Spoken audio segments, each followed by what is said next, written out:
Hi, Ida here, and today we're reviewing The Free by Lauren McLaughlin. I don't know how to say that, okay? I read this book as an ebook in my little ebook app, which I'm growing quite familiar with, even though I really don't like reading on ebooks. Sometimes that's the only option, because for some reason there's no good bookstores, and no good bookstores that deliver to me, which is really a shame. This book I read in basically 24 hours, okay? I don't know how I did it, but it was very easy to read. The only way I can think of a way to describe it is that it read like fan fiction, but in the best way possible. It was very easy to read, very easy to get through, and even though there was like a bunch of characters, they were quite easy to follow. So this could be a good beginner book or a book for a younger audience, like I'd say middle school. And it deals with quite heavy subjects. And I think it's a good book as a lesson or metaphor, even though some things felt extremely unrealistic to me. The book very much tried to be real, but it was too fictiony for that. How would you say it? It was written as if it's a real story, but you could definitely see that the author didn't experience these things firsthand. So some of the things were not as accurate, or maybe not researched enough, in my personal opinion. Also, it felt like it needed an epilogue at least, or a second book, because the ending was a little bit unfinished. Not an open ending per se, but towards the end, new characters were introduced, new ideas, and the last chapter really set the tone for a next book coming. And it's not a bad thing. I think it could be taken as style, because it really does make you think of what happens next. But as a reader, I didn't feel completely satisfied, even though the main story did come to an end. Not everything was finished. So because of that, I give it a 4-star, and that is a very good rating for me, okay?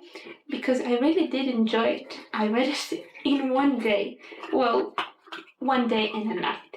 But it wasn't a book that I'm going to be thinking a lot about, even though it's a good book. So here are a few quotes. Sometimes books have these paragraphs I want to quote, but here the quotes are less detailed, they're shorter, and I'm gonna start with the last line, so skip a little bit if you don't want to spoil the last line. Okay, so it's to hell and back because we know the way. And it sounds very poetic. It really ties in a lot of the characters from the book because of the stuff they experience and because they are getting out of it. And I think it's quite inspiring actually. Okay, so the second one is, and this is written in a sort of point of view from the main character. So the next quote is like this. Okay, but I'm not done writing about this because I can't sleep and there's this anger in me right now, changing and morphing and pulling tides up and down through my chest and stomach, which is a very cool description from first person point of view. And I don't think many stories actually manage to do a great description in first person because it is very difficult.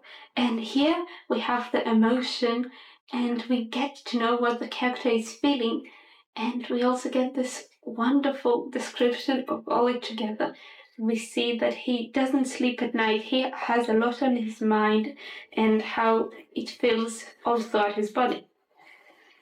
And another quote, because I can't stop thinking about it, is when the main character is talking to his mother, and the context of the situation is a bit of a major spoiler, but his mother is not a good mom, and he has this little sister that he feels the need to protect, even though sometimes he can't do that, and he blames himself for not being able to protect his little sister. So here it goes. I let her speak, but because there's nothing I can do now. I'm at the bottom of my own sinkhole, staring up at her like I'm about to be flushed. That's what it's like to be Karen West's son. It's like drowning in slow motion, but it's nothing. It's even worse to be her daughter. Wow. Wow. Like, this book is very easy. It's very... what would be the word to explain? There's simple words, simple phrases, short sentences, but sometimes out of nowhere there's this quotes, this small things that make you stop and go, wow, that's deep. Because the story is very dark, and I do like that we didn't get to know the whole plot of what happened until towards the end, because it did get us, well, me at least, to want to continue reading, and not that I would have stopped if we knew the whole picture from the beginning, but it's just a thing that a reader wants to look forward to, some kind of mystery, even though we know the mystery is going to be quite bad. Yeah. Also, some things that made me think were the kind of lessons, these, as you would call them, group lessons that they had in the book, which seemed a bit odd to me. I don't know if actually, like, juvenile detention centers do these sort of things to this level, at least, because they were like acting out each other's crimes in small groups to extreme levels that made me even uncomfortable as a reader, because they would act it out again and again until basically the kid that's responsible for the crime would break down totally.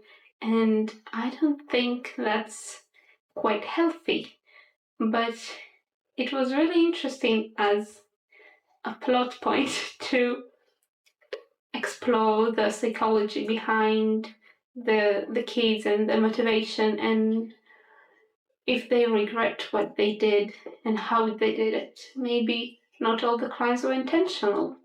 So it was a great thing for that. But if it was real life, I would be very much concerned with the teachers' extremism. And as I said, this book didn't feel quite finished, even though I think the ending is quite happy, because the character, we saw him grow, and there were a step forward and then 2 steps back, as there should be.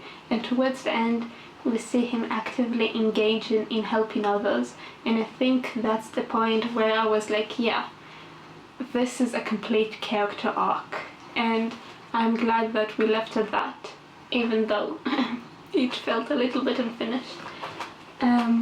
But it's a kind of a good unfinished. Like, it's a kind of unfinished that makes you want to write a what if fanfiction, to makes you think about what would be, what happened.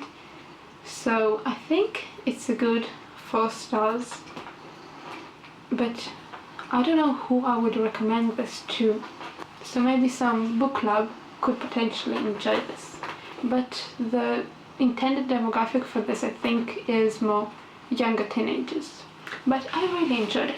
So thank you for coming here, and see you all next time.